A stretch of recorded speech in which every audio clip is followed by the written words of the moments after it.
Hey my friend, welcome to this video here where we're going to be talking about the actual existence of paranormal phenomena and psychic powers. So what that means is that today we're going to be talking about the reality of things like energy healing, Reiki, seeing auras, healing through positive thinking or visualization, miracles, the power of prayer, heaven and hell, encounters with goblins, ghosts, dwarves, leprechauns, gnomes, fairies, and other mystical creatures like demons, astral entities, and jinn, astrology, crystals, EMF blocking technology, copper rings, channeling, terma, which is like discovering spiritual teachings hidden away in high rocks in the mountains, walking on water, the law of attraction and manifestation, homeopathy, naturopathy, natural medicines, chelation therapy, acupuncture, craniosacral therapy, astral projection, demonic oppression, possession, and exorcism, tarot, prophecy, witchcraft, magic, voodoo, clairvoyance, remote viewing, telepathy, after-death experiences, samadhi, spiritual enlightenment, past lives, materializing objects, alchemy and transmutation, levitation and telekinesis, passing through solid objects, summoning astral beings through ritual, aliens, synchronicity, time travel, and teleportation. So I wanted to shock you a little bit with that list. Your immediate reaction might be, well, that sounds impossible. All of those things sound crazy. Now, okay, Adam, I can understand acupuncture or healing through positive thinking or maybe even things like astrology. Okay, I can open my mind to that, but what the hell were you talking about? Goblins, ghosts, dwarves, leprechauns, teleportation, time travel, aliens, this levitation, this stuff seems kind of absurd. And hey, I totally understand. Over the past few years, I've done a lot of research into spirituality, into the occult, into alternative ways of looking at reality. And mainly, I've actually been doing this research just for myself, just for my own personal development. I'm really interested in growing myself spiritually and doing spiritual purification work. I'm interested in achieving spiritual enlightenment. So I do a lot of study and I read a lot of books like Buddhism, Hinduism, Islam, and New Age stuff and this kind of stuff. Now, when I started doing this research, I was actually a very rational, scientifically minded person, and I took a very no-nonsense approach to the way that I made sense of reality. I had a sort of woohoo allergy where I didn't believe in things like astrology or crystals. They seemed too fluffy and airy-fairy for me, and it didn't seem that they had any evidence to support it. Now, throughout my research, I kept stumbling upon over and over again these paranormal phenomena, these psychic powers. And the first time I encountered it, I didn't really believe it. I was just like, okay, yeah, channeling, okay, sure, yeah, I guess so. And then I just kind of kept reading. But after I kept stumbling upon this stuff over and over again, the sources started to converge, and I started to find converging evidence from cultures from all across the world, different continents, different belief systems, different traditions, different time periods all throughout time, and they started to overlap. And that's the thing when we're making a case for the existence of paranormal phenomena and psychic powers, is that these things aren't completely made up and they're not completely random. There is some overlap and some convergence. Like, for example, people aren't claiming that there's like blue monkeys living on the moon. There's a lot of overlap with things like telekinesis, moving objects with your hands, materializing objects out of thin air, clairvoyance, prophecy, the ability to predict the future, levitation, passing through solid objects. There's a lot of overlap that we're going to talk about here in this video. Now, before we even start, I want you to just open your mind to the possibility that the entire range of phenomena here in reality is a lot spookier and a lot wackier than you've been led to believe by culture and by your upbringing and by news, the media, by science. You might wonder, Adam, if these things really exist, why don't we have scientific evidence for it already? Why isn't everyone talking about it? Why am I not seeing YouTube videos of people levitating or people moving objects with their hands? Why is this not on the news? Why is it not more popular? Now, that's exactly what we're going to be covering in this video. That's a big topic we're going to be covering. We're going to be talking about the philosophy of science. We're going to be talking about why it's difficult for evidence of these things to surface and to actually become mainstream.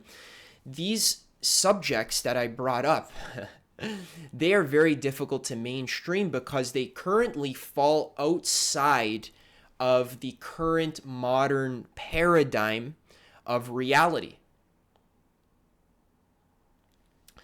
And this is something I want you to open your mind to, and I don't want you to take this for granted. So just stick with me throughout this video. It's going to be very easy for you to not like something I say and then click off, but I'm really going to do my best to approach this subject with a very level head. And my research and what I've been studying has led me to believe that these things actually really, truly, definitely exist. Now, some of them I'm not 100% sure about. The verdict is still out for some of them, but some of these things like healing through the power of thought, astrology, channeling, these things definitely for sure exist. And we're going to be talking about why it's not more popular. Why isn't everyone talking about it? And things like that. Okay, so the main question that we're really asking here in this video is, why is it that there is so much converging evidence throughout all cultures, all over the planet? And why is there so much talk about these spiritual, mystical phenomena? Why is it that tribes in the Amazon are doing rituals to summon astral beings? Why and priests in the Christian tradition are doing exorcisms, and then priests in the Buddhist tradition are also doing exorcisms. And in the Hindu tradition, they're also doing exorcisms. And in the Jewish tradition, they're also doing exorcisms. Why is it things like healing powers, healing just by the laying of hands? Why is that something that there's thousands of accounts, anecdotal accounts all across the world, different cultures, different time periods, dating all the way back to Jesus's times, of these things actually occurring? It gets to a certain point where you can't just dismiss all paranormal phenomena and psychic powers as superstition, hocus pocus, nonsense that is only believed by people who aren't able to think logically and rationally. At some point, the evidence and the overwhelming, it just becomes overwhelming to the point where you can't just dismiss all of it. It's actually not logical or scientific to say that all of this stuff doesn't exist at all. Just waving your hand away, say, well, that's not real. Aliens, demons, angels, heaven and hell, it's not real. Meanwhile, there's thousands of anecdotal accounts of people dying, let's say on a hospital bed, and having experiences of hellish realms or heaven realms, or people doing psychedelics and being transported to heaven realms or hell realms or ghost realms. People having encounters and experiences with little people, like tiny creatures, like sleep paralysis. Like I've had these experiences of like tiny, like gremlin-like creatures sitting on my chest. And there's pictures, there's hieroglyphs of this exact phenomenon of tiny gremlins like sitting on people's chest as they sleep, like a cat-like creature with red eyes. It gets to a point where you can't just chalk all of this up to the overactive imagination of people. It gets to a point where there's so much convergence, there's so much overlap, where you have to start to actually change your paradigm about how you think of the world, and you have to at least be open to the existence of non-physical phenomena, paranormal phenomena, and psychic powers. The sad reality is that there are hundreds of thousands, maybe even millions of people on Earth that deal with these things every single day. Some people are born with different brain chemistry, and they are more susceptible to experiencing paranormal phenomena. Like my girlfriend, for example, she was born with a heightened psychic sensitivity. She has very, very high levels of intuition, much higher than the average person. It's very rare, where she's able to perform things like tarot. She's had experiences with demons. She has clairvoyance. She's able to predict the future in many cases. She actually does channeling through dance, through speaking. She's done energy healing sessions on me where it's like a qualitative shift in my state of being. Like I feel much lighter and open and free, and it's actually a real thing where she'll move my arm 1 centimeter and then I'll just feel all of this like darkness just like leave, and I just feel light and free after. I feel healed. So there's things like predicting when somebody's going to call you, like having a dream that you're going to run into someone, and then that day you run into them at the grocery store. So there's tens of thousands, maybe even millions of people on Earth who experience these things every day, but unfortunately our culture and our current paradigm, our current sense-making environment is not able to hold and to actually be compassionate for these people who do experience paranormal phenomena on a daily basis, and sometimes it scares the shit out of them. Like my girlfriend, for example, she was dumb, so she did the Ouija board in a graveyard, and she actually caught a demonic attachment, and there was this being that was actually living in her and was speaking to her and ruining her life, basically. And it was like terrorizing her. And then unfortunately she even went to go pay some fake shaman who asked her to pay her thousands of dollars to get rid of this demon, and that didn't work. And it was a scam, actually. And it wasn't until we actually saw like a real shaman, like the real deal, where we only paid like $100, and I was actually there in the room, and he ended up clearing the demon, and it was very simple and easy for him, actually, because he was actually a very good shaman. So in my life personally, this video is going to be filled with a lot of my own personal stories. The paranormal has become normal. And it gets to a point where people who actually do spiritual work on themselves, or they're just born with a higher likelihood of experiencing spiritual phenomena, they live in different realities than you do. When I first began this journey, I was just a regular person. I didn't have spiritual experiences. I experienced everyday reality just like you. Trees look like trees. Everything is normal. Everything's the same.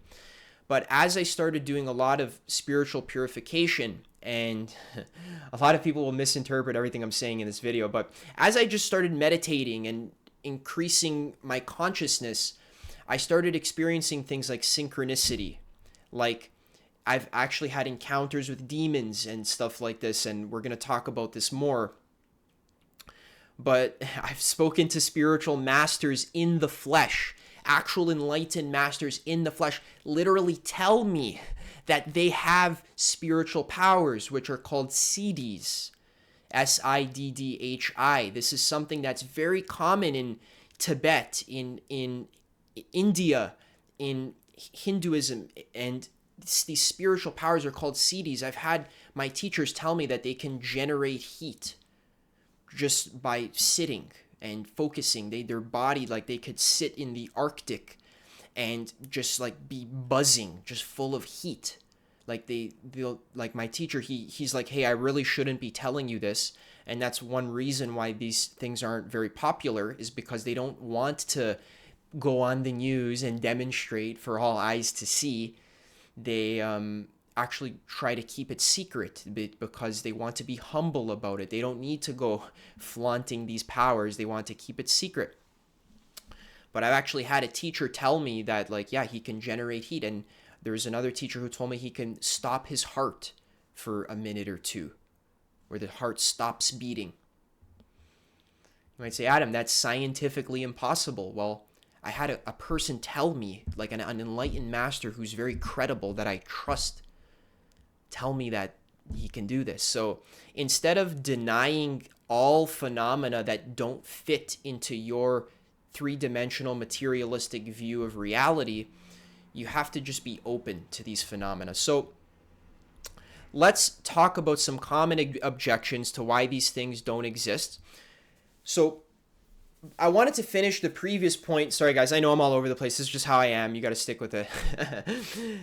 I wanted to finish my previous point about people all over the world experiencing these paranormal phenomena, but the actual culture is not able to be compassionate for these things. Many people's lives are ruined because they don't know how to make sense of paranormal phenomena, and they're called crazy by their friends and their family. They're shunned, they're gaslit. And in the past, hundreds of years, 300 years ago, if I was talking about these subjects or someone said they had a spiritual power, like my girlfriend, they would be tied up to a chair and thrown off a boat and drowned. Or they'd be burned at the stake. So the general mainstream mind, the collective consciousness, has done a terrible job of opening their mind into accepting the non-ordinary parts of reality, because they're scary, they're challenging, they're difficult to make sense of, they're very nuanced, they're complex. It requires sacred knowledge, it requires secret knowledge, which is why in tribes there would be a sacred knowledge holder, like a shaman or a medicine person, who would be like the one person in the tribe who was, their job was to just have all the wisdom and all of the spiritual experiences and all of the connection with entities and deities, and it was their job to know how these things work, because it's like, it'll kill your ego. If I could snap my fingers right now and you could understand everything that these medicine people or these shamans understand, you would, first of all, you would faint instantly. And then after you woke up, you would say, what the hell was that? And then when I reminded you of what you just experienced, you would start throwing up over and over again for hours. You would throw up. And then you would cry, and you might even kill yourself, to be honest, because of how radical and how profound the entire range of potential phenomena is on Earth, in reality. If you do like a psychedelic, for example, you become aware that reality is more than just the waking state of consciousness. There are many different states of consciousness that a human being can embody, can tap into. Some of them are channeling states of consciousness. Some states of consciousness, you can contact angels. Some states of consciousness are so low and terrible that you can contact demons. So when you get drunk, you go into a different state of consciousness. When you go to sleep at night, you go into a different state of consciousness, but most people only experience 1, 2, 3, maybe 4 states of consciousness: waking, sleeping, dreaming, and then maybe when they're drunk. And that's it. That's all of the reality that they experience. And then they live in their same life where they just do mundane stuff. They go to work, they watch TV, they talk to the same friends, they watch the same videos on their phone, and then they go to bed, and then they have the audacity to for example, question like, oh, spiritual phenomena, that doesn't exist. That's all hocus pocus nonsense. But the question is, did you actually check? Like, did you actually go out and search far and wide and go talk to masters? So we're getting ahead of ourselves a bit. Let's talk about some common objections. So the first objection is, if this stuff actually exists, then why hasn't science already proven it? This is a great question. This question is taking for granted that science is a specific framework of knowledge seeking that is limited.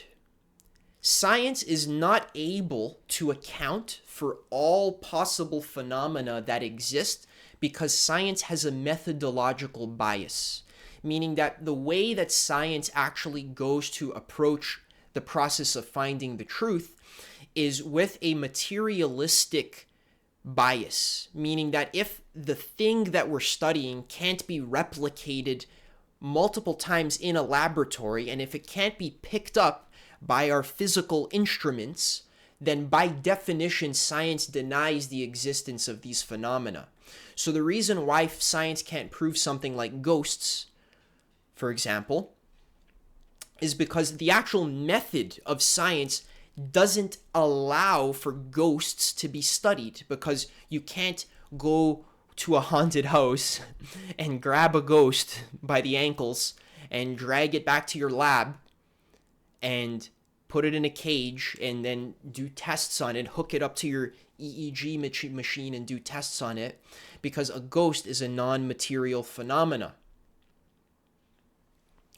So that's one reason. The actual methodology of science is biased towards physical experiences. The other problem is a paradigmatic problem, meaning that the paradigm of science has already assumed at the root, at the base, that these mystical experiences don't exist. That's already been assumed. When a scientist goes to do an experiment, their default position is that, okay, so we know that reality is not mystical and that paranormal phenomena like ghosts and channeling and crystals and charging people with energy and ghosts and demons and this kind of stuff, we already know that doesn't exist. Clairvoyance, telekinesis, that's like bullshit, just hocus pocus. So we know that doesn't exist, so we don't even have to think about that. Now let's just go do our science. So in the process of investigation, there's an assumption at the core, at the base, that reality is physical and material, and that paranormal phenomena don't exist. So what's the point of even looking for them? And when there are studies that are done where scientists actually do their best to, maybe some scientists are open-minded and they actually want to explore the possibility of channeling or of psychic powers or of miracle healing. They want to actually do these experiments. It's very difficult to get funding because your community as a scientist won't accept your findings. You'll be actually ridiculed and exiled as a quack. You'll be called a quack, a pseudo-scientist. Your work will be discredited. You'll probably lose your job. You won't be able to feed yourself or your kids or your family. You'll be discredited. So if like someone like Graham Hancock, for example, who's an archaeologist who brings like alternative views to archaeology, he has been slandered and criticized and of being a pseudoscientist and have not having any scientific integrity because his perspectives fall outside of the current paradigm. So I just want to make a very clear point that if you're saying like, Adam, where's the evidence for the, entities or stuff like this? Give me even one piece of evidence. What you're failing to understand is that if you're looking for specifically a scientific, like an actual scientific study that proves the existence of entities, then what that demonstrates is that you don't understand the deep philosophy of science, and you don't understand that science is a limited system, and if something can't be proven by science, that doesn't mean it doesn't exist. That just means that it can't be proven by science in its current formulation.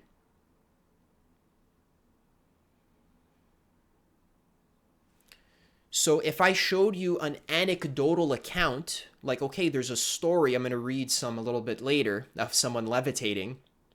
There's an anecdotal account where it's a researcher who actually discovered someone levitating. What would you say about that evidence? You would probably say, oh, well, that's probably doctored.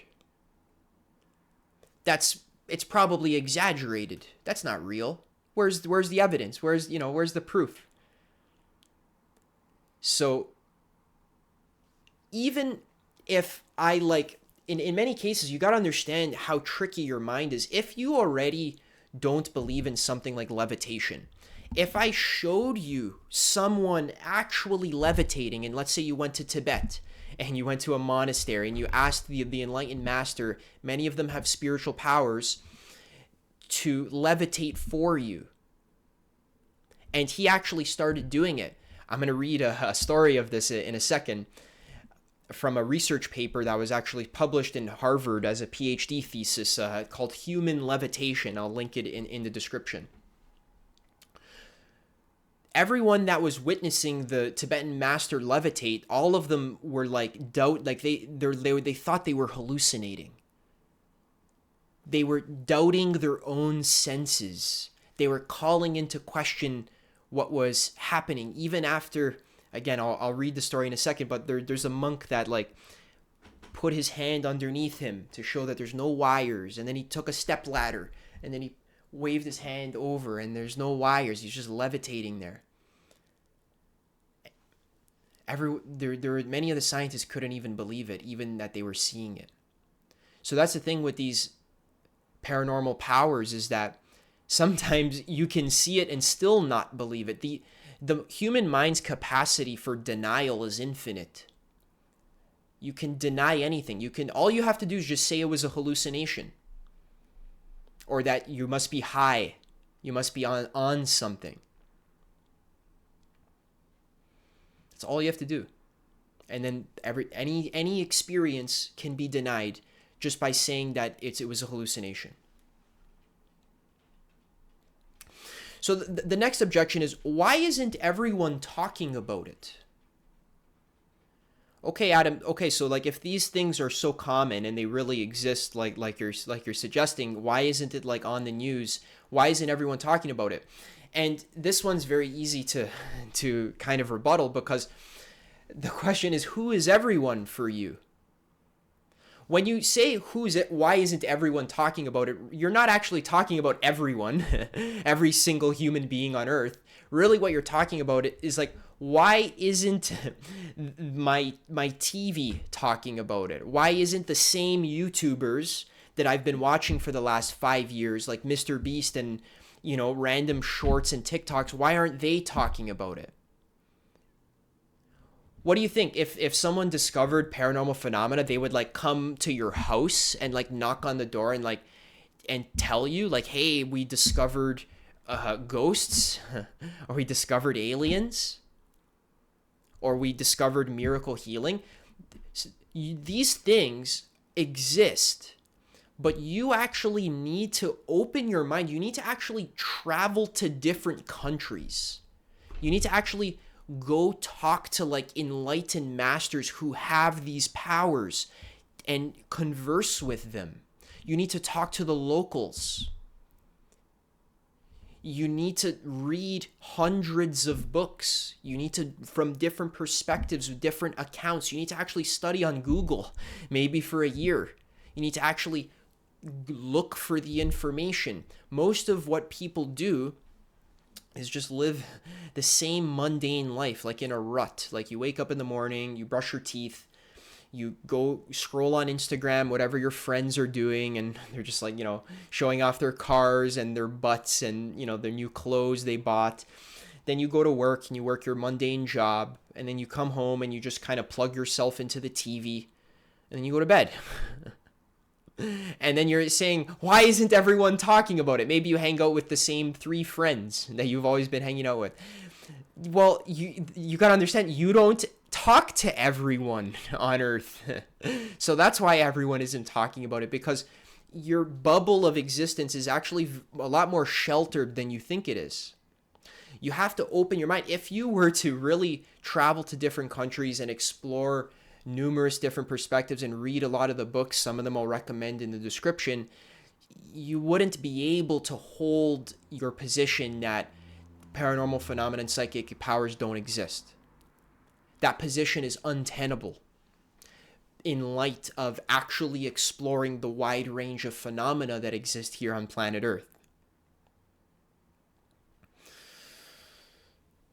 All right. So other objections, like why aren't we using miracle healing in hospitals? So the thing with this is that, first of all, there's certain regulations, like miracle healing, we don't know how reliable it is. It might not be like every single person you touch automatically gets healed. These psychic powers, they might be like, they're not easily replicable. They might only have like a 30% success rate. Now, they still exist, but they're just not as like powerful as you think they are. Like sometimes they're more subtle, like energy healing.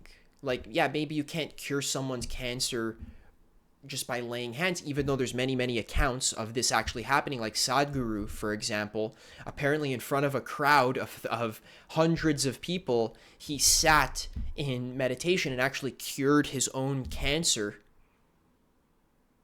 And they actually tested this, that like he had cancer, then he sat in meditation and his cancer was gone after. So he healed himself. So there's many accounts of this happening. But why it's not used in hospitals is just because it's not reliable. It's hard to like ensure that it's going to work. And another big problem with these paranormal phenomena is that there's a lot of people who claim to have powers that don't actually have powers. So these paranormal powers, any kind of power, is so easily misused by the ego mind, where there's many people who will claim to have powers, like that woman who told my girlfriend to pay her thousands of dollars to clear the demon out of her energy field. She didn't actually have legit powers, but she claimed that she did, and just, pay me thousands of dollars and I'll do it for you. So these powers are very easy to lie about as well. Oh, I can levitate. Meanwhile, they're like holding a stick, covered by a cloak behind them, or they're using Photoshop or stuff like that. There's actually a lot of benefits for lying about having spiritual powers. You can be a coach. You can sell Reiki healing. You can become a healer of some kind, or you can do magic shows or whatever. So the ego has a lot to gain by abusing and misusing these powers, which is actually why the people who actually do have these powers, like enlightened masters, they don't talk about it. They don't want to talk about it. They don't have a need to show off on the news, to go on TV. on Oprah Winfrey show and say, hey, look at me, I'm levitating, oh my God, because that's actually frowned upon. They would be ridiculed by their fellow monks, and they would be looked down upon for showing off their power. It's not looked on well to show off your power and to flaunt it. So the people who genuinely do have these powers, they also have to devote like 10 to 15, maybe even 20 years of hardcore spiritual work. So this is another reason why these powers are so little known and these phenomena are so little known, is that if you wanted to have an encounter with an angel or a deity, for example, that might require you to do, first of all, you may have to travel to Tibet. You may have to ask to participate in some kind of retreat where the teacher will actually agree to teach you. He'll have to test your character to see if you're sincere, if you actually want to develop yourself spiritually, or if you just want to like quickly get a power and then go back and, make $1 million from it. You have to actually be sincere, and that might take you a few years before they even agree to teach you. Then you may have to work with this practice, which is extremely difficult to do. There's all of these personal hang-ups that you have, like instead of sitting in some cave in Tibet practicing, you'd rather just go home and watch Netflix. It's a lot easier. You could actually develop a spiritual power if you meditated full-time hardcore for 10 years. But do you know how much work that is? Like, that's so different from your current life. You're not used to that. You don't want to do that. You'd rather just like live your normal life, and it's comfortable and easy for you because you're used to it. So that's another reason why these powers are so little known, is because it takes a lot of work to develop them. You got to like change your entire lifestyle. You need to purify thousands of years of accumulated karma that's within your vessel. You need to purify yourself. You need to heal yourself of your anger and your cravings and your greed and your fear and your doubt and confusion and ignorance and desire. You need to purify these things out of your being. That's not easy work. After you do it, yeah, you might develop some spiritual powers, but then at that point, after you've done all that work, you don't even need to like show it off anymore or talk about it or make a YouTube video about it. Because you know already that the common person won't believe you. They haven't seen the things that you've seen. After 10 years of serious spiritual work, awakening after awakening after awakening, seeing the most crazy, like insane things, like that the entire nature of existence, everything you think is real, is literally made of emptiness. It doesn't actually exist in the way you think it is. It's like an illusion. It's a rainbow. It's not. It's reality's made of God's mind. It's made of consciousness. When you actually have these experiences and you experience the holographic fractal of infinite existence over and over again, and you get skull fucked by it over and over and over again for years, and your whole paradigm of reality is completely shattered over and over and over again, how are you then going to bring this information back to the average person who's just like, going to work and, scrolling on their phone, and they just believe in the common paradigm of materialistic science, which 100 years ago was literally disproven by quantum physics, but we're very slow to adopt these updates, very slow to update our paradigms. How are you going to bring these spiritual realizations back to the average person who is just playing video games all day? And they're just locked into their paradigm of, no, everything's physical. Everything is three-dimensional. No, spiritual powers don't exist. No, healing doesn't exist. Demons don't exist. If they're already 100% convinced of this, what's the use of even arguing with them? You know how much effort it takes to deliver some kind of convincing case and argument that these things actually exist? Like, I'm totally failing at doing it right. I'm doing a terrible job. I'm trying my best, but like and this is my passion. I love talking about this. I think about it all day. Someone else who does spiritual work for 10 years, they may not even care to debate with you about science because they already know from their thousands of hours, 10,000 hours of experience, that this stuff is obviously real. They live it, they embody it. The paranormal has become normal for them. So they don't want to debate with you about it. They don't want to go on they don't want to go on the news, CP24 and talk about it, because there's also the fear of being stoned or being burned at the stake. If not literally, physically, even just psychologically, they would be gaslit, they'll be made fun of. Their insights may become misused. They may develop a cult-like following that they don't want. They don't want the hassle of. They'd rather just keep it to themselves, the beauty of existence. Just keep it to yourself and maybe share it with your other enlightened friends who can meet you on that level. But the truth is, the average Joe who does a grand total of 0 spiritual work, they can't meet you on that level. So what's the point of even sharing?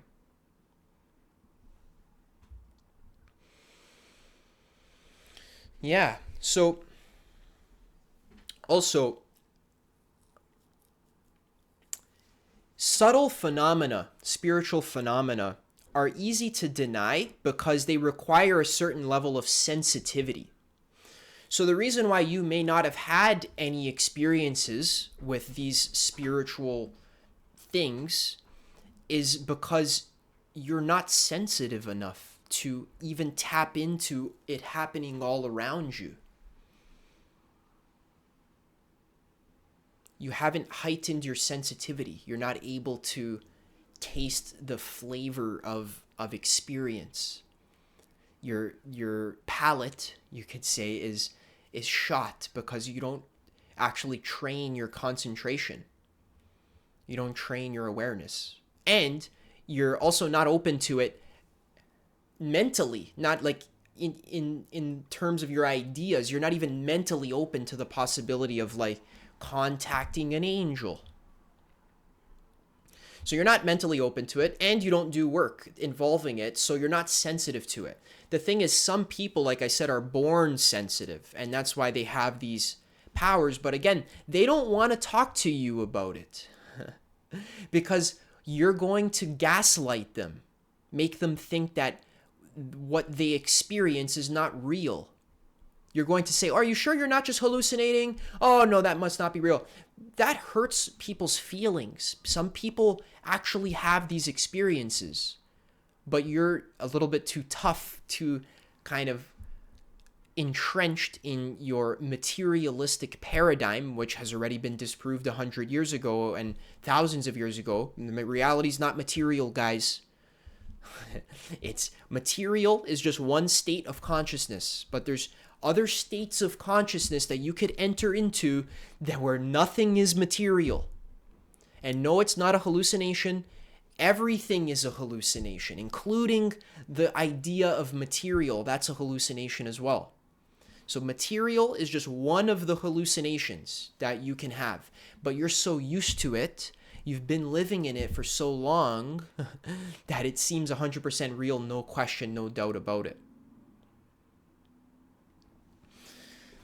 This is how you actually maintain your bubble of reality. So the other problem, this happens on the individual level, and it also happens on the collective level of, if I accept this information, like this long list of synchronicity and summoning demons and channeling and crystals and heaven and hell, if I accept the reality of that, that actually will give me an actual existential crisis, because now I don't know what's real anymore.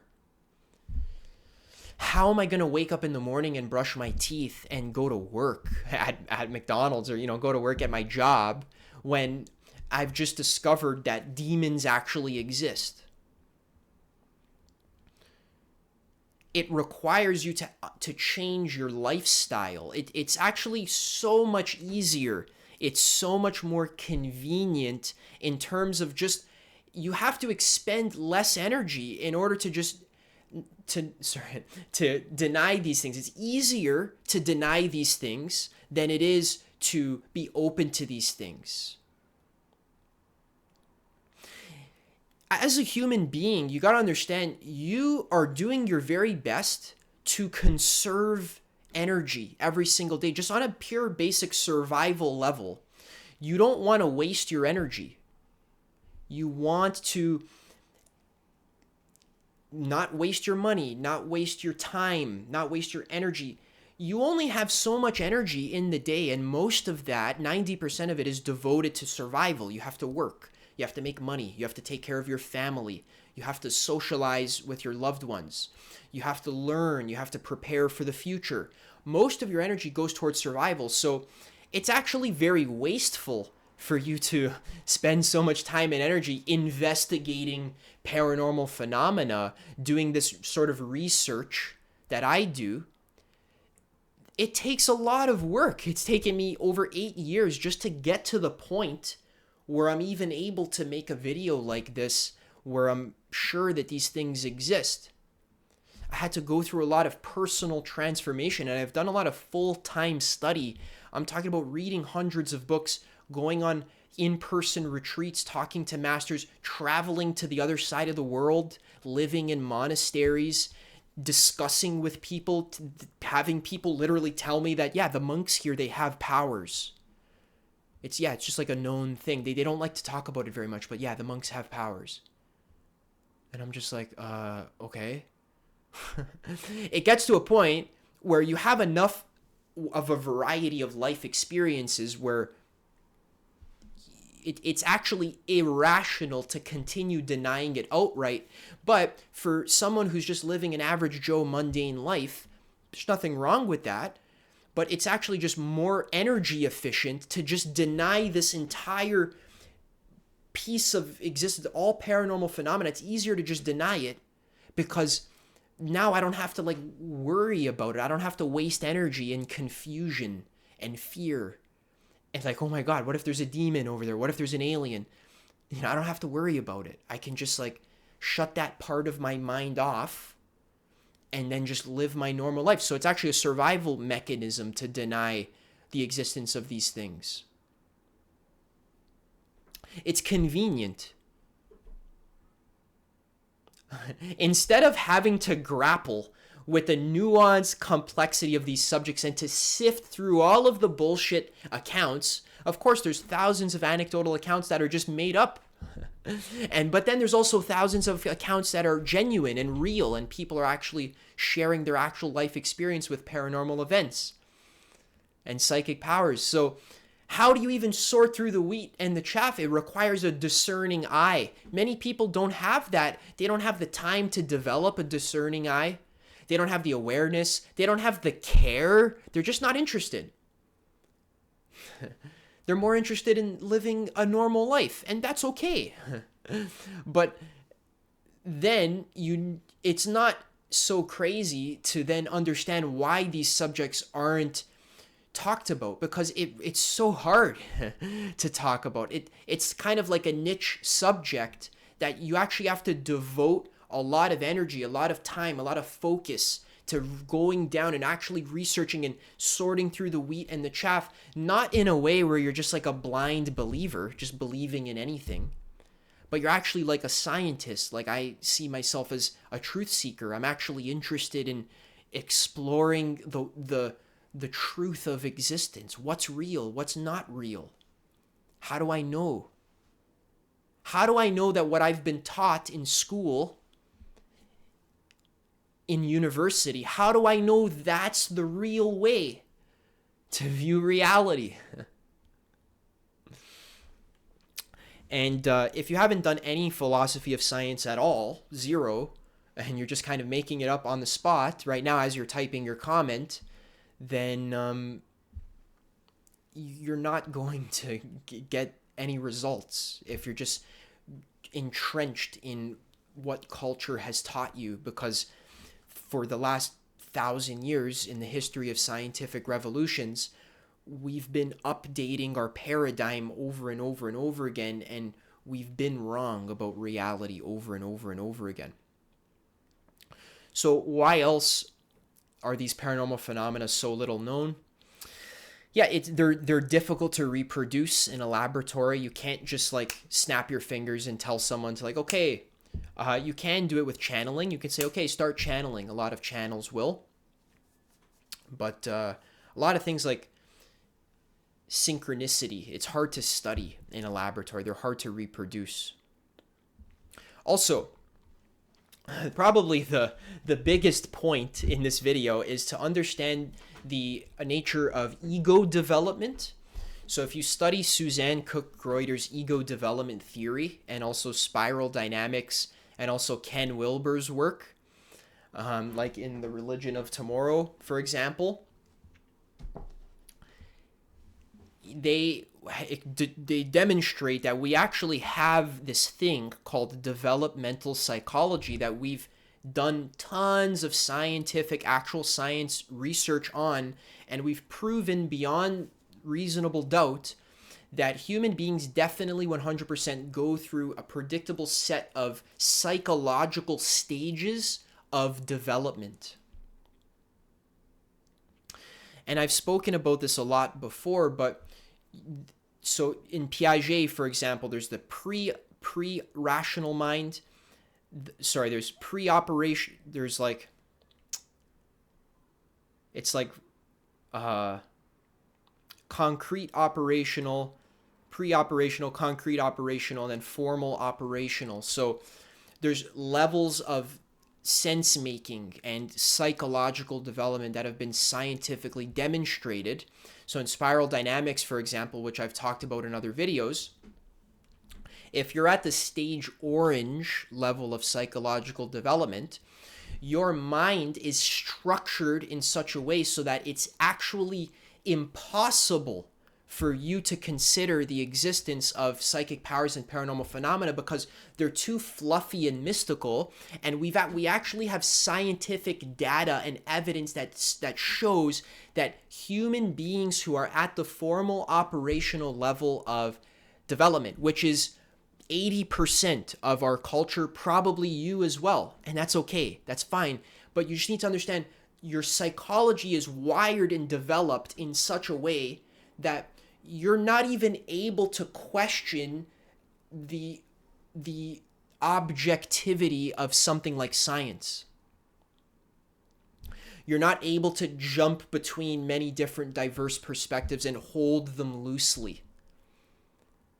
This capacity only develops in stage green or post-operational, and then stage yellow and stage turquoise as well, where in stage turquoise you can actually develop these powers for yourself.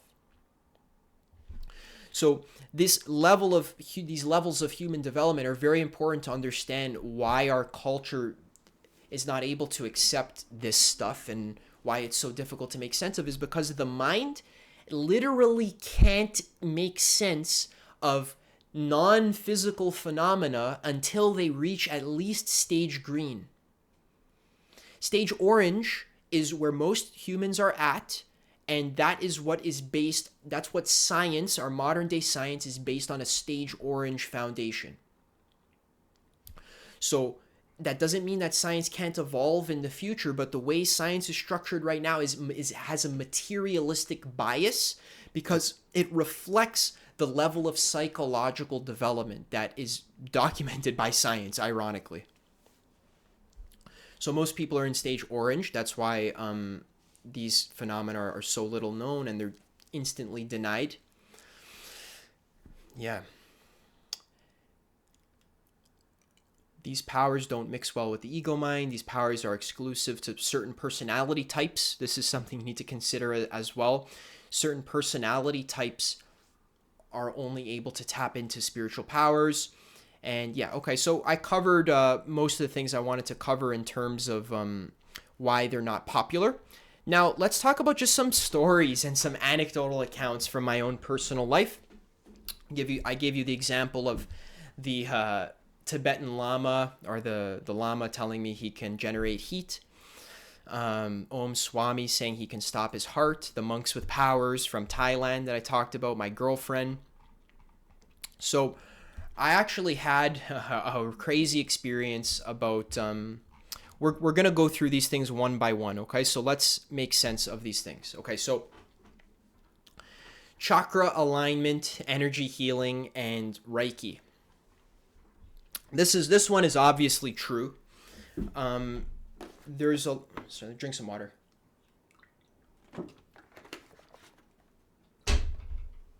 Yeah. So this one is obviously true. Yeah, you can get Reiki healing done on yourself, and you know it works if you feel something. If you get Reiki healing and you don't feel anything, that means it's not working. You need to actually feel a shift in your being. But Reiki is basically just like you're visualizing light and entering into your body, and then it's going through your hands, and you're using it to heal people. There's tons of scientific accounts of there's tons of accounts of people healing with their by laying hands. Dr. Joe Dispenza does a great job of documenting a lot of this stuff. There's a great book by Fred Dodson called You Can Heal Anyone. You can read that. Seeing auras. This one is actually, you can actually train this one yourself. I had a friend of mine who I used to play magic with. He told me he went to go stay in a Shaolin temple for 2 months, and he told me he actually developed the ability to see auras. He was telling me you can actually see there's like a thin layer around the person's body, and you can subtly, if you pay close attention, you train yourself, you can see the color of the aura. Like I see a little bit now. There's like a slight aura like around the body. You can actually train yourself to see auras. Maybe there's a book about it. Maybe you can go to a Shaolin temple. You can train this yourself. Healing through positive thinking or visualization. Dr. Joe Dispenza literally proved that this is real. He talks about epigenetics and how your cell expression actually changes based on its energetic environment, and how your emotions and your thoughts create a certain energetic environment for your cells to change their gene expression. So this has already been proven in Dr. Bruce Lipton's book, The Wisdom of Your Cells, and Dr. Joe Dispenza's book, Becoming Supernatural. So, and also Breaking the Habit of Being Yourself. So this is proven already. Miracles. This one's interesting. There's a great story of Our Lady of Guadalupe. You can research that yourself, but it was basically this story of there was some man, I think his name was Jose or Juan or something, in Mexico, and he left church one day, and he was walking down the road, and he looked up on a hill, and he heard this like angelic singing, and he didn't know what it was. So he walked up the hill, and there was this bright light, and there was an apparition that appeared to him in the form of the Virgin Mary. And the Virgin Mary asked him to do a favor. They said, "Hey, can you like bring this parcel or something to?" I forget the whole story, unfortunately, but maybe I can Google it. 1 second.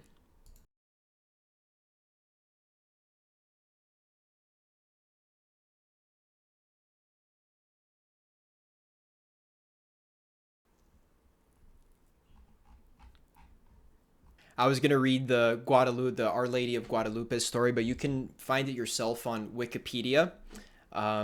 Basically, the gist of the story is that this man Juan Diego experiences a miracle with this apparition who appeared in the form of the Virgin Mary, and there was a miracle where there was he brought this parcel to the priests, and it was instantly transformed into it was like this cloth that he threw it, and it was instantly transformed into this image of the Virgin Mary, which actually exists. You can visit it in one of the churches in Mexico.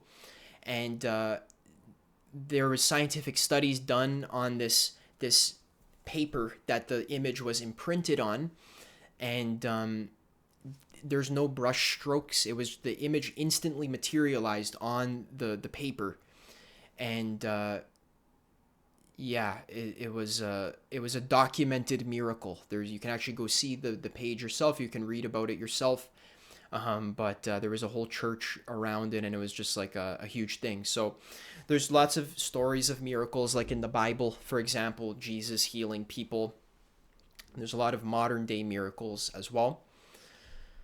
The power of prayer. So can you pray and actually change someone's life through prayer?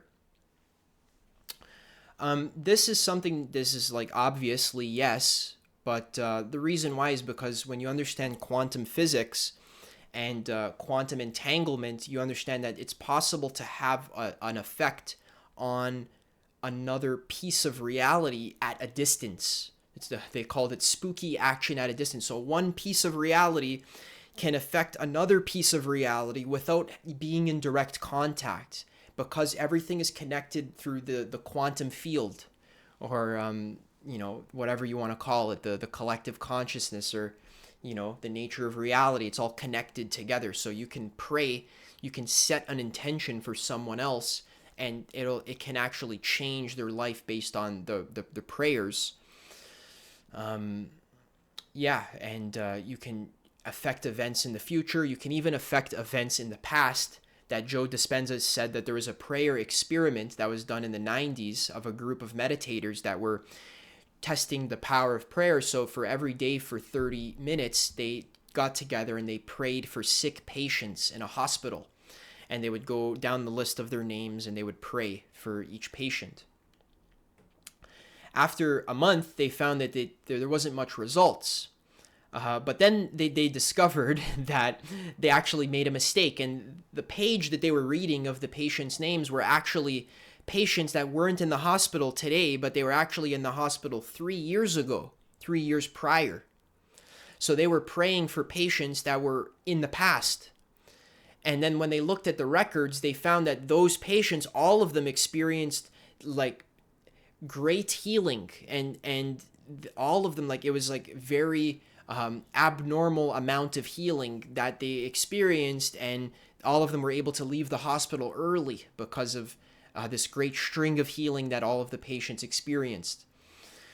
So the prayers of the people in the present affected the humans of the past.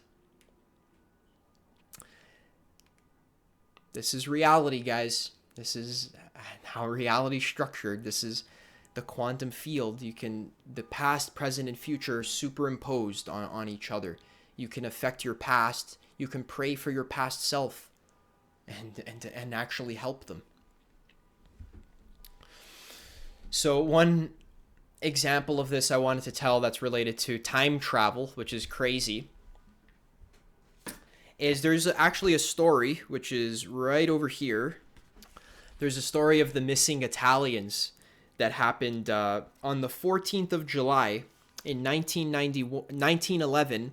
A passenger train departed from Rome on its way to Lombardy.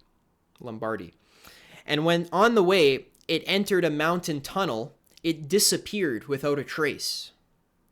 At that time, more precisely an even earlier time, the Mexican newspapers of 1840 paid witness to an unusual occurrence. 104 Italians, equipped with passports and attributes fitting to the period, arrived in Mexico, insisting that they had come from Rome by train. Of course, nobody believed them, and they could think of nothing better than to hide them away on a psychiatric ward. So this is something you can actually Google, 1911 missing Italians, or the missing Italian train. So a train left the station in 1911 and it disappeared, and all those people disappeared. And then in 1840, in the Mexican newspapers, they documented a random train appeared full of 100 Italians dressed as if they were from 1911, and all of them were like, "Que caso? Where's my family? What do I do? Where do I go?" Right? "Que cosa? I'm from Rome. Where do send me home? I got to go see the family and make the tomato sauce." And they were like, the Mexicans were like, "What the hell? Like, you guys are crazy. What are you talking about?" And they actually got committed to a psychiatric ward. Yeah, so that's a documented fact. That's something that happened. A little bit weird. It's almost like reality is mystical, and sometimes there's glitches in the matrix. All right, heaven and hell. This is something there's tons of evidence of all across all cultures. There's stories like in Norse mythology. There's the different, Jotunheim, Helheim, Asgard. There's different levels of being. In Christianity, there's a conception of the levels of heaven and hell, like in Dante's Inferno. In Judaism, there's a conception of the levels of heaven and hell. In Islam, in Sufism, in Buddhism, there's just these different realms, different levels of heaven and hell. Great book you can read about this is a series called The Levels of Energy series by Fred Dodson, where he explains in lots of detail the levels of energy. And then book 2 is Journeys Through Spectral Consciousness. And then book 4, you skip book 3. Book 3 is kind of random. Book 4 is Levels of Heaven and Hell. So you can learn all about this. This actually exists. You can visit hell realms and heaven realms yourself. Maybe you can do psychedelics and go there. All right, encounters with goblins, dwarves, leprechauns, gnomes, fairies, and other mystical creatures. Yeah, there's a lot of accounts just like throughout all different cultures, throughout history of tiny, dwarf-like beings that are interacting with humans, and a lot of them live underneath the earth. Usually they live in tunnels.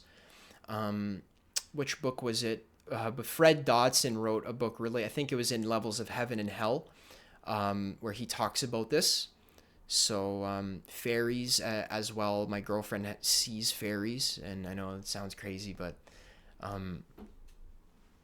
it's the truth.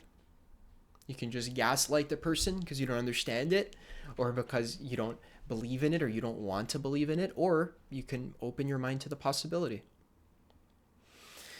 Funny side note, a lot of women actually are a lot more sensitive to spiritual phenomena and psychic powers.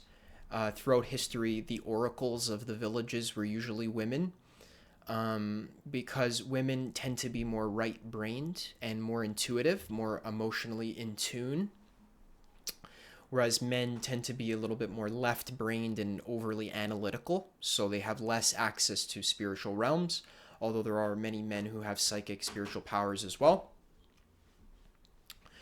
So yeah, if you talk to women, like a lot of them have had supernatural spiritual experiences, but they don't want to talk about it because they don't want to be criticized and ridiculed by men who know everything about reality already because they know science, right? But really they don't actually know science. They know the mythology of science. They don't actually know like cutting edge modern science of like epigenetics and quantum physics and the philosophy of science and this stuff. They don't know that. They just know like Newtonian science, which is over 100 years out of date. Astrology. Yeah, this is real. Humans have been studying astrology for thousands of years. The celestial bodies have effects on earthly energies and your actual life. There's a great astrologer whose name is Athen, who's on Mastering the Zodiac. Yeah, this is something that you, like, after you just study it, I've been into astrology for the last 4 years. After you just study it seriously, you understand the logic of the system, and you actually talk to a great astrologer, someone who uses the actual sky, not someone who uses the tropical system, but someone who does true sky astrology, like my girlfriend does. That's one of her passions. Yeah, the insights that they'll give you about your birth chart, about the energies that are coming in based on where the planets are positioned, the insights are consistently accurate. And you can test that for yourself. Check for yourself. Crystals. I don't have much experience with crystals, but I do have some crystals, and it just makes a lot of sense. Like certain crystals have certain structures, like molecular structures, and they hold certain energies. You can use crystals and charge them with energy. They become sacred objects. EMF blocking technology and copper rings. This is something I've gone into recently, which is real. For example, this thing here, a friend of mine made this. It's called a triskelion. It's just a copper wire that's bent into the shape of a triskelion. What this does is you can put it underneath your water. So I have a water jug here. Put it underneath like this. And it actually restructures the water. And there's a video that you can watch.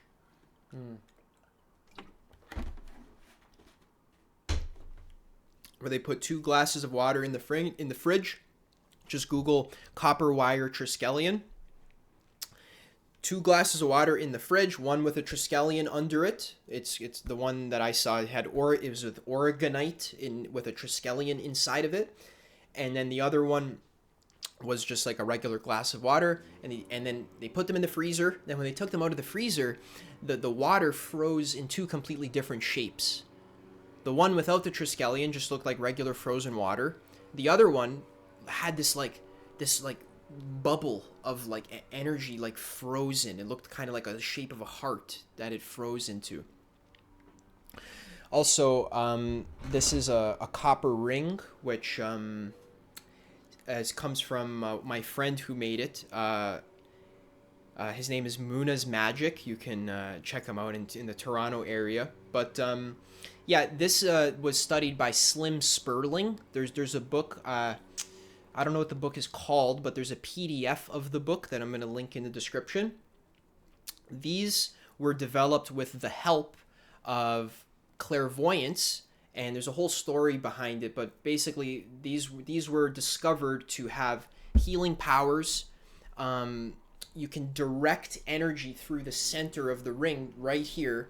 There's something that like you can use it to like break up cloud formations. You can use it to heal people's bones and energy with as well. You can use it to protect against EMFs. You can put it around like your router at home, like your Wi-Fi router, or like around your phone or stuff like this. It protects from EMFs. Other things like shungite, obsidian, and things like that. They do protect against Amazonite as well. They protect against EMF waves, which is something you want to be sensitive to, because it can mess up your energy system. These days we're bombarded by all kinds of radiation that we don't want to be. Yeah, so Slim Sperling invented this. It's crazy. Channeling. So channeling's a real phenomenon. There's hundreds of accounts of channeling. You can even watch Bashar channel on YouTube live. There's other great channels like Athena in Truth, and also my girlfriend Goddess Isis Speaks. She's a channel, and she's not channeling in some sort of like egotistical way where she's like, I'm a channel. But when she discovered that she was a channel, first of all, a shaman that we saw, actually, first of all, when I say shaman, I don't mean like some like kooky mystical dude who has like bones, like bone piercings in his nose, and like, you know, he's chanting like hoya hoya. I'm not talking about that. That's like a Hollywood version of a shaman. I'm just talking about a regular normal dude who's really kind, really nice. He doesn't dress in a funny way. He just wears normal clothes, and he just has powers. Like he has spiritual realization, and he's able to use them for the purpose of healing others. And I've gotten healing from him as well, and it's great. So it works. But yeah, this shaman was doing actually a past life regression, which is what I got on myself. He told me 8 of my past lives, which were very relevant because it actually explained certain fears that I have, like fear of heights. And funny enough, I fell to my death in different past lives, three different past lives. Yeah, so there's like that stuff really exists. It's just hard to find a good shaman who's like not gonna lie to you. Well, Adam, how do you know the shaman that you went to didn't lie to you? Well, just because there's a certain feeling you get, and I don't know. I can sniff these things out. Like he seemed genuine, and he wasn't egotistical about it. He didn't have like an egotistical smell about it. So, which brings me back to my last point, that people who are channels, if you actually talk to them, a lot of them like describe the process of channeling as something that they stumbled into by accident, and they didn't know how to make sense of it, and it actually scared them, and they didn't want to do it.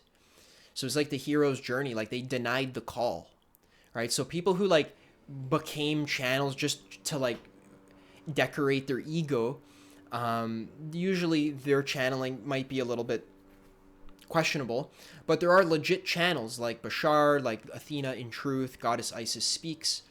There's a lot of channeled books like Enlightenment Through the Path of Kundalini by Tara Springett, Conversations with God by Neil Donald Walsh.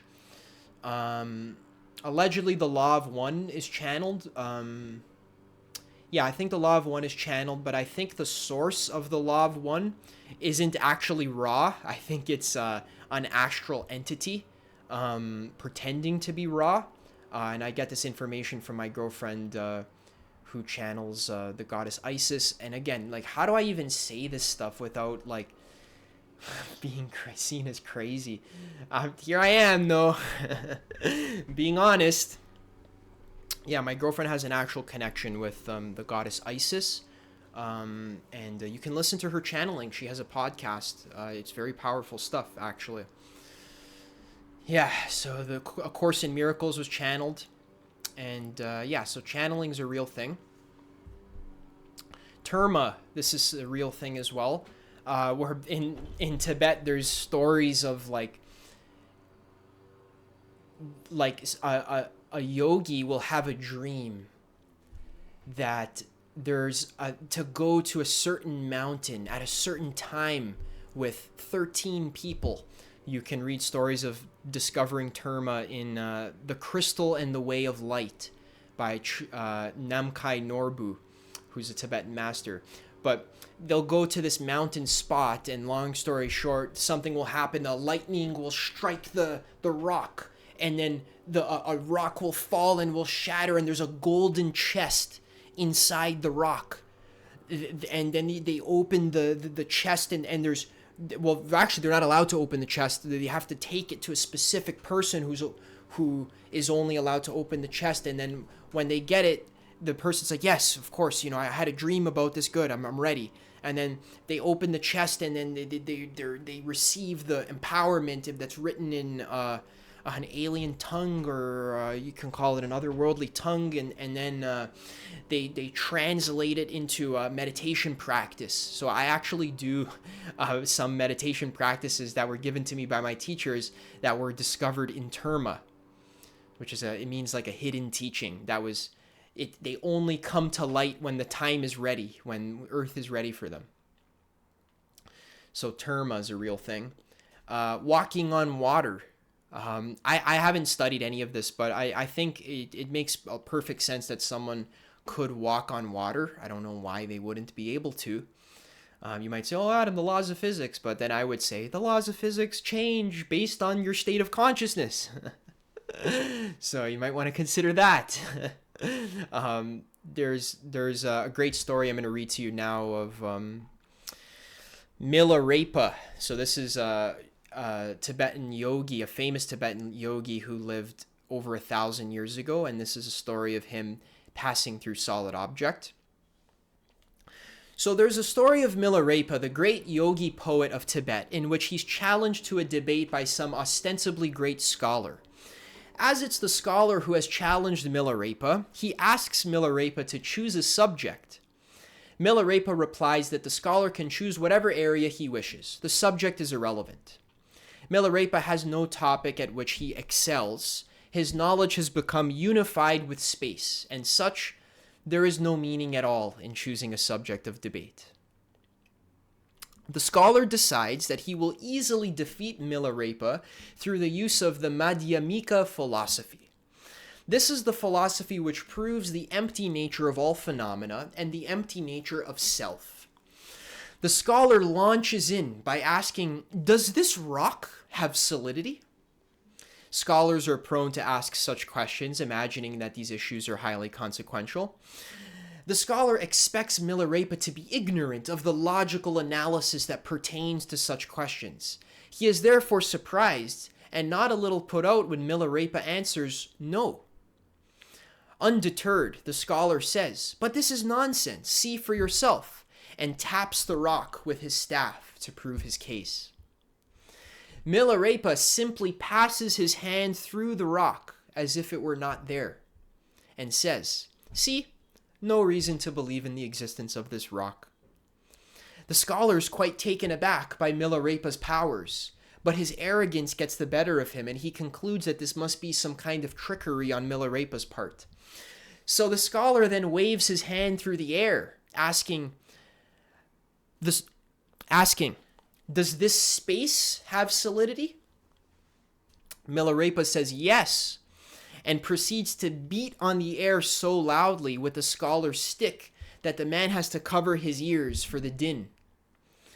At this point, the scholar realizes that he has made some sort of error. He sees that he was rather badly mistaken in assuming he could best Milarepa in an intellectual debate. He is all the more impressed when Milarepa shows no sign at all of being jubilant about his victory. So you can take that as you wish. Did that happen? Did that not happen? If you say it didn't happen, you have to ask yourself, why not? And you really think about that for a good long while. Why not? Because science, because this, because that. But what if you could actually do that if you were an enlightened master? Test the hypothesis for yourself, become enlightened, it'll take you 20 years, and then beat on the solid air. Or pass your hand through a rock, and then you can prove it for yourself. All right, but until then, don't come to any conclusions. It may be real, it may not be real. Who knows? Maybe you'll get enlightened and you won't be able to do that. I don't know. All right, the law of attraction and manifestation. This is something I've talked about a lot in other videos, so I'm not going to go into it here. I have a video called Change Your Frequency, Change Your Reality that talks about the physics of manifestation. Homeopathy, naturopathy, natural medicines, chelation. This one's kind of obvious. A lot of tribes and stuff have been using natural medicine for thousands of years to heal themselves, so that one's not too crazy. Acupuncture, cranial sacral therapy, in meridians and stuff, so understanding the body has meridians of energy that like you can activate by using pins to induce certain healing and pregnancy and induce birth as well through the activating of certain meridians. There are thousands of acupuncturists on Earth. If you don't believe it's real, go talk to one and really listen to them. Really listen to them. That's the key of this video. Really be open. Craniosacral therapy is similar. It's about manipulating the energies of the brain to induce brain healing. I don't really know how that works. Yeah, I have no clue how that works, but it's probably real. There's people who are cranial sacral therapists. If I really wanted to know if cranial sacral therapy was real or not, I would research it first for about a few months. Then I would go on Yelp and I would look at highly rated cranial sacral therapists, and then I would go do 20 sessions with them. And then after that, I would then discern whether or not it's real. See, that's the thing. Many people will pass judgment on whether these things exist or not, but they don't actually care to investigate. So if you want to call yourself a scientifically minded person, you have to be willing to do the investigation into the nature of reality for yourself. Go test. Go check and see. That's what this whole video is about. Just go check and see. Maybe it's real, maybe it's not. You don't know. That's the first position. You don't know. And again, you might be arrogant and say, "But Adam, science, this, that." Science is actually science can't admit the reality of these things because it would require science to update and overhaul its entire epistemological foundation. It would require a reformation of the entire scientific community. The whole scientific endeavor would have to be reformed if science accepted the reality of even one of these phenomena, like entities or like miracle healing. Then the problem is that science would have to change everything. Everything would have to be changed. And that's a lot of energy to do that. So science, what it's going to do is, as it's always done in the history of scientific revolutions, is it's just going to stall out the clock, basically, and just continue denying these outright by calling people pseudoscientists and quacks and new agers. It's just going to deny the existence of these things until the evidence becomes so overwhelming that it's not tenable anymore to deny them. And slowly we're getting there. We're not there yet. The human mind's capacity for denial is infinite, but slowly we're going to get to the point where these things can't be denied because you can just read about it. You can experience it for yourself. You can develop these powers for yourself. Like astral projection, for example. The astral projection is actually pretty easy to learn. You can learn to astral project in 90 days through practice. So do it yourself. Check to see if it's true or not. The only thing with astral projection is, you just want to issue a warning, is that not all of these like powers are safe to develop. If you're excited to learn astral projection, then go ahead. But if you're kind of scared of it, don't do it, because that's probably a sign that you're going to get lost in the astral realm, like that movie Insidious. And another side point, a lot of horror movies that are like in Hollywood, they're based on real phenomena, but then they're just exaggerated, and they're done in a very cheap sort of way to just kind of scare people and make money. Insidious was a pretty good movie, actually. It's based on astral projection and demons and the astral realms, and this is real stuff.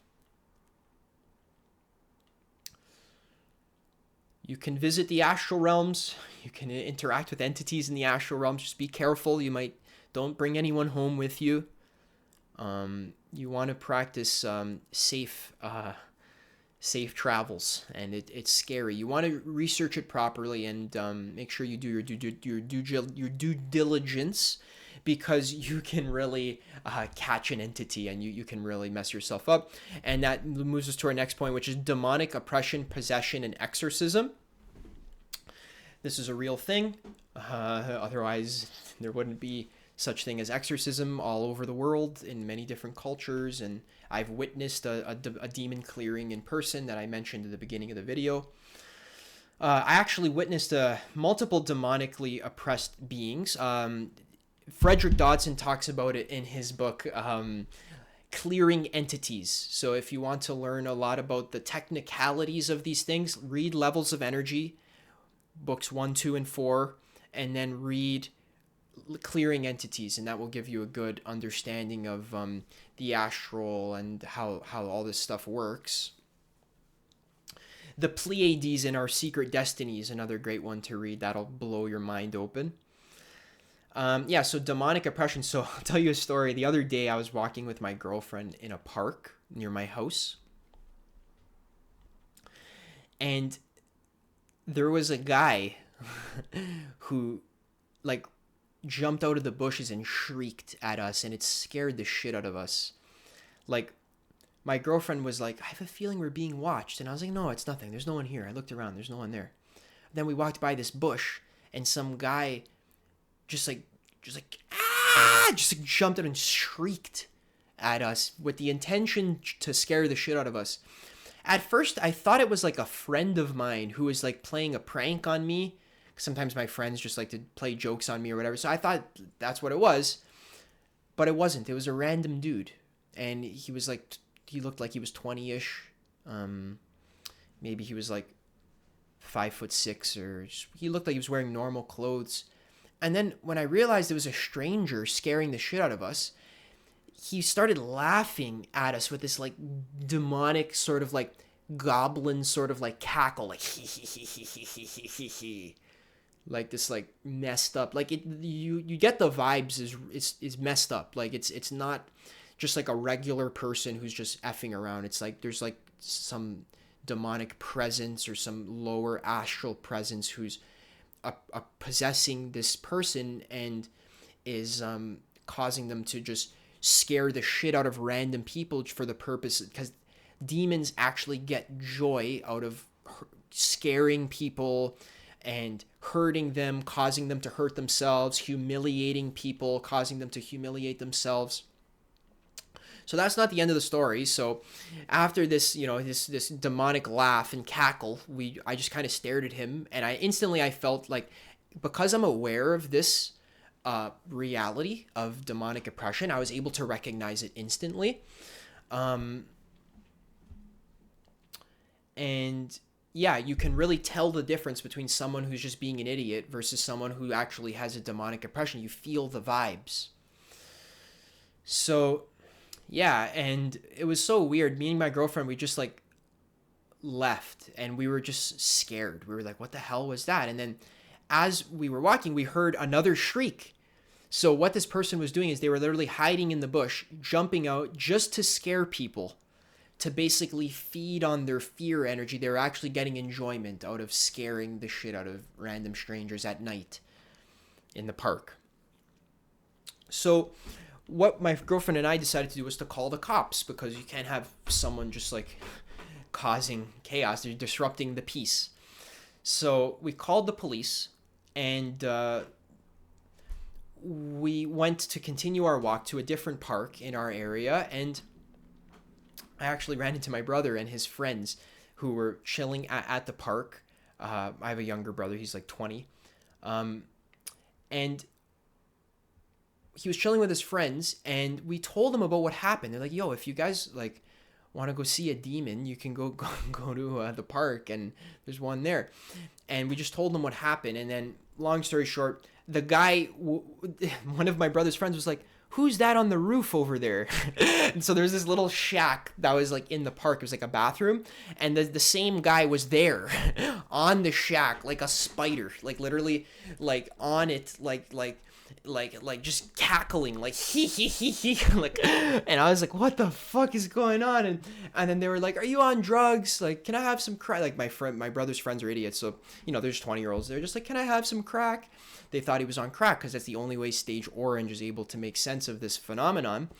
But crack addicts usually don't climb roofs like spiders. And so he was like, yeah, I have some in my asshole. Come get it. So it sounded like a demon talking, basically. Yeah, and that happened, and it was very scary. It was very off-putting, and eventually, did the police find him? Yeah, the police actually did help us, but I don't know if they found him or not. He kind of disappeared after and left. My brother's friend scared him off. But yeah, that's a real thing. And you might say, Adam, how did you know it was a demon? How did you know he didn't have a mental illness or something? But I just want you to like pay attention to your mind trying its very best to come up with some rational explanation that doesn't involve a demon. It was drugs. Oh, it was mental illness. Yeah, but of course you're going to say that because your paradigm already assumes that those things don't exist. So you've already made that assumption as the default position. So of course you're going to do your very best to explain it in terms of something that you can understand. But it's a very common phenomenon. Like, have you ever seen homeless people walking through the street just like screaming and hollering, like yelling in pain? Yeah, it's not a mental illness. A good portion of mental illness is actually entity oppression. And this is something that our paradigm as a culture isn't able to understand or accept because we haven't read Frederick Dodson's book, Clearing Entities. So you can go read that yourself and but inform yourself of these phenomena that really exist. Many people struggle with entity oppression. There's astral entities that can latch onto your auric field, like I talked about in my porn video, and they can feed off of your energy, your sex energy. They can cause you to crave things like nicotine, like junk food, and yeah, they can basically live through you. And since these astral beings, they exist in a realm where it sucks in the astral realm. Basically, they live in a lower realm, and they want to, when they come up to earth and they attach to your body, it's like heaven for them, because they get to experience sex and tasty food and nicotine and drugs and all this. So if you ever do something like cocaine or crack or heroin or especially crack, you're inviting entities into your field, and beware, because it's a real thing. All right, let's speed through these other ones. Tarot, it's a real thing.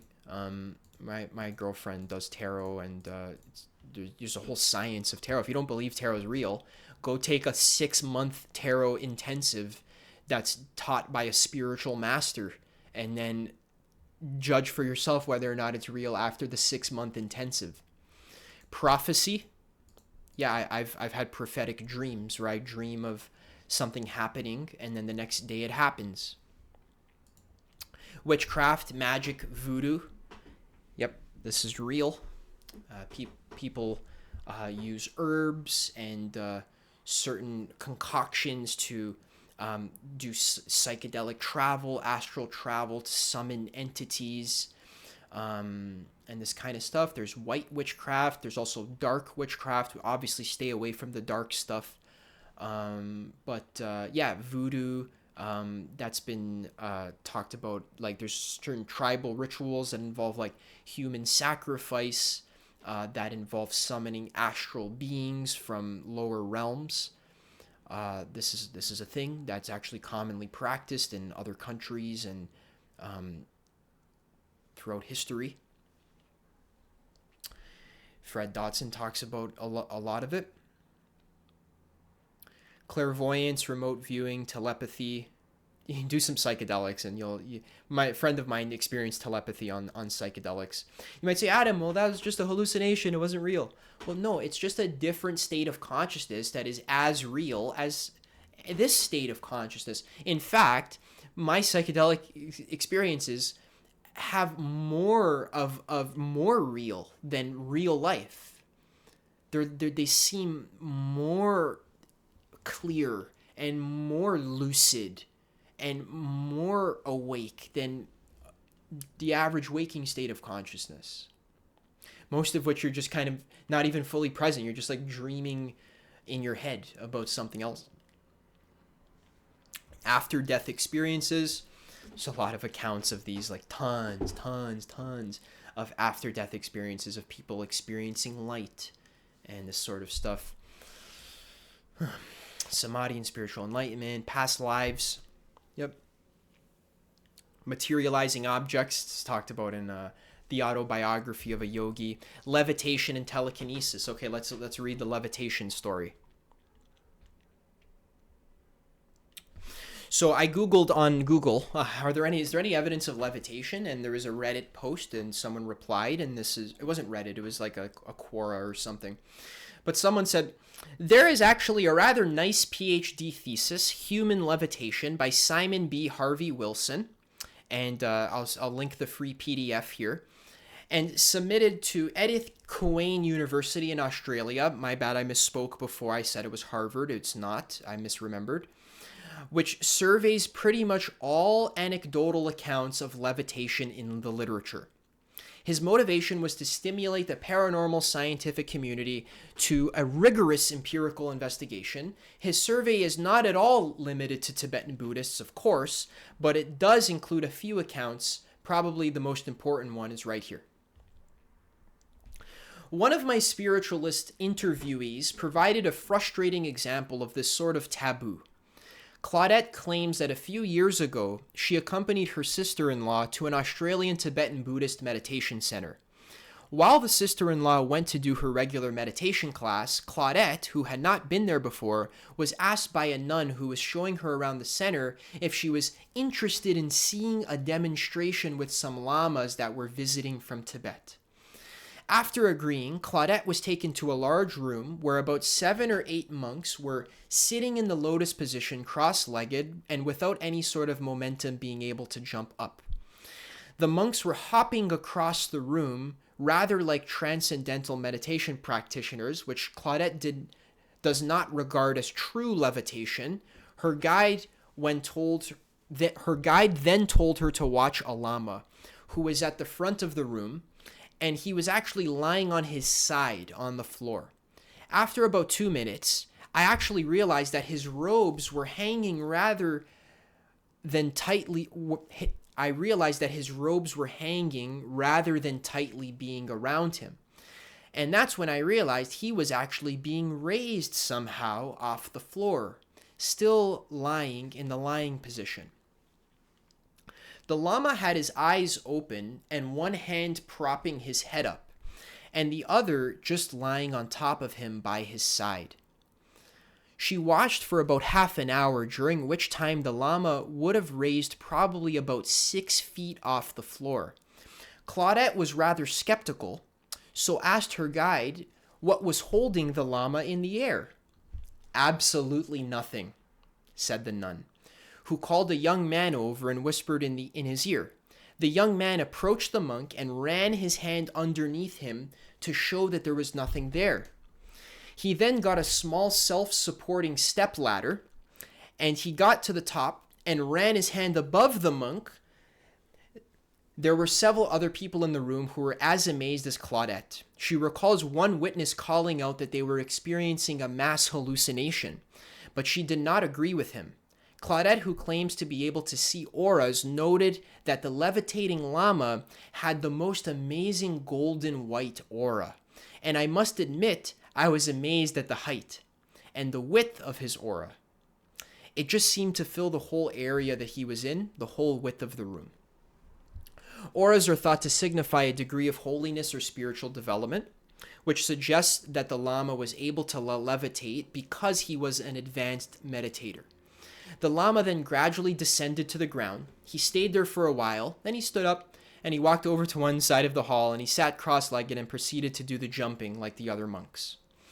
Claudette, who is not a Buddhist, says that the levitating Lama was referred to as a Rinpoche, a Tibetan Buddhist title given to a spiritually advanced person who is regarded as a reincarnation of a previous master or senior Lama, or Rinpoche just means like a precious teacher, according to my precious teacher. In an attempt to obtain confirmation about the levitating Rinpoche, I contacted the only Tibetan Buddhist center in that suburb. The Lama who replied wrote that he knew of no visiting Rinpoche who had levitated and that he was not aware of any such demonstration. Our Tibetan Buddhist practice may enable advanced yogis to have such an ability, but demonstrating in public will be against the code of ethics of the practitioner. Basically, it is a capacity we all have, but many do not know how to apply its proper use. I asked the Lama how levitation could be regarded as unethical, and he replied that levitation is not unethical behavior, but showing it to others without special reasons will be regarded as spiritual transgression. A practitioner must not show off his or her spiritual accomplishment. If he does, it breaks his vow of humility. All right. It's pretty interesting. Yeah, telekinesis, I think, is related as well. Moving objects with hands.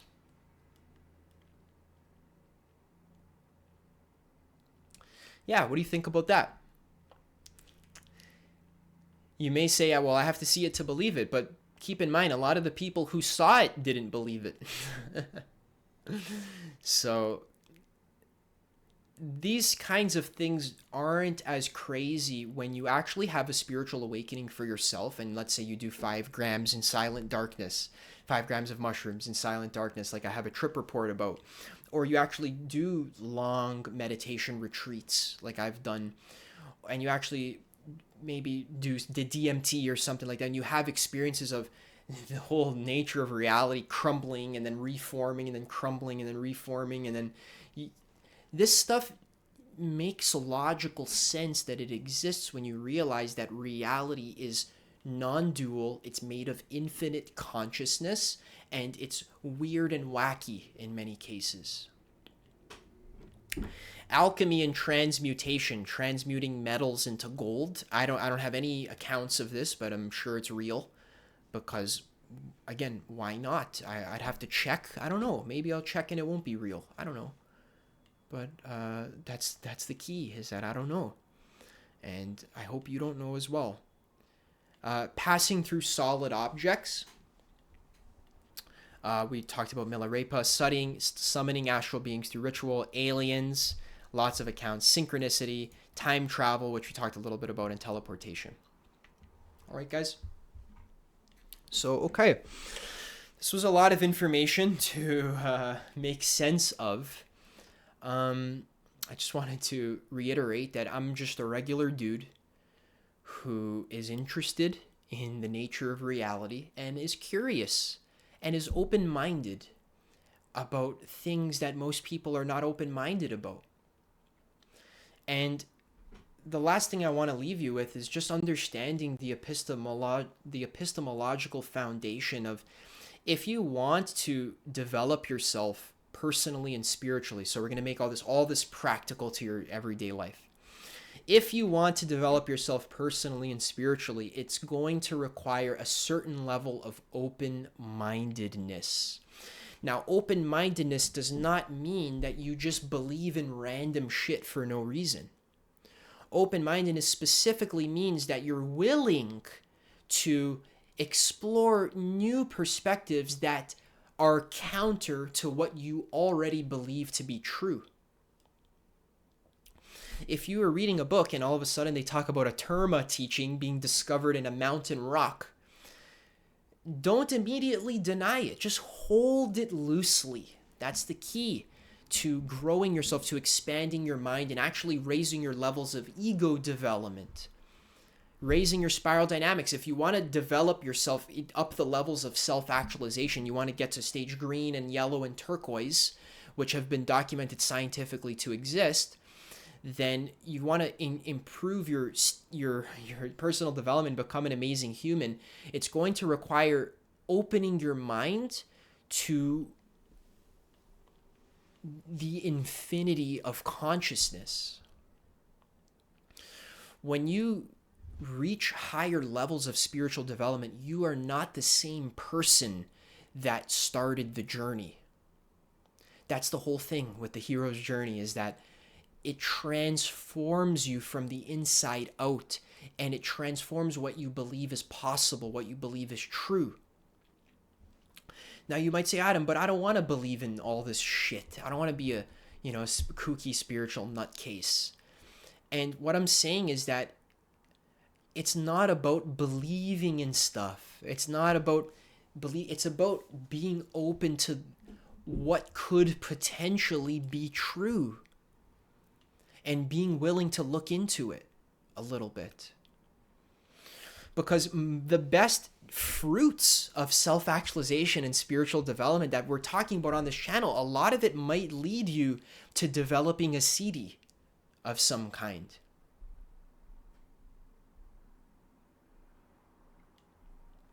It might lead you to samadhi or enlightenment.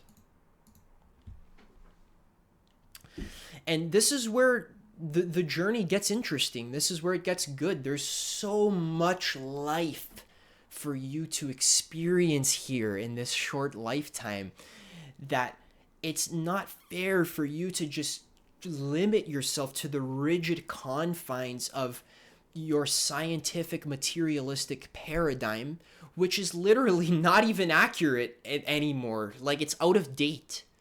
The reason why you cling to it is because that's just what you're used to. That's what was taught to you in school and university. It was imprinted in your mind. And I talked about your stage of development, your ego development, stage orange, the achiever stage of ego development. You can research this stuff. There's great series about these subjects on YouTube. Your stage of ego development is limiting your experience of full life. If you just stay stuck in one way of viewing reality, then you're going to miss out on all the potential amazing experiences that life has to offer you in this precious human body. So this is what self-actualization is all about. There's so much potential for you to experience that you're not going to experience unless you really do the work. So what that means is like solving your basic needs, working on your relationships, working on your business, working on your passion, working on your meditation, working on reading books and learning new perspectives, researching, working on yoga, exercise, diet, all subjects that I have talked about and I will talk about more in the future. And all of this is to build you a foundation so that you can experience the full fruits of the magical wonder of being. It's infinite. There's infinite potential for you to grow. There's so much life that I want to experience in my lifetime that I won't get to experience because there's just too much life. So I want you to open your mind to that possibility. I want you to take the lid off of your mind and expand to realize what's possible here on Earth. It's amazing. So that's what I want to guide you towards here. If you enjoyed this video, leave it a like and subscribe. Come join my newsletter where I send out weekly emails and about self-actualization and personal development. And I also give you meeting details for our weekly community gatherings. They're free, so you can come join to get some help with your self-actualization. We can discuss these subjects. Also consider booking a free consultation call with me where you can join my accountability community where we talk about self-actualization and we help you to stay accountable with the practices, with the identity shifting, with the personal transformation that's required. That's a paid coaching community that you can join as well. If you're interested, you can book a call at the link in the description. Otherwise, stay tuned for more free videos like this. I'm really excited to share a lot more. I got a lot more stuff coming. Stay tuned. I got a lot more stuff, and I'll see you in the next video.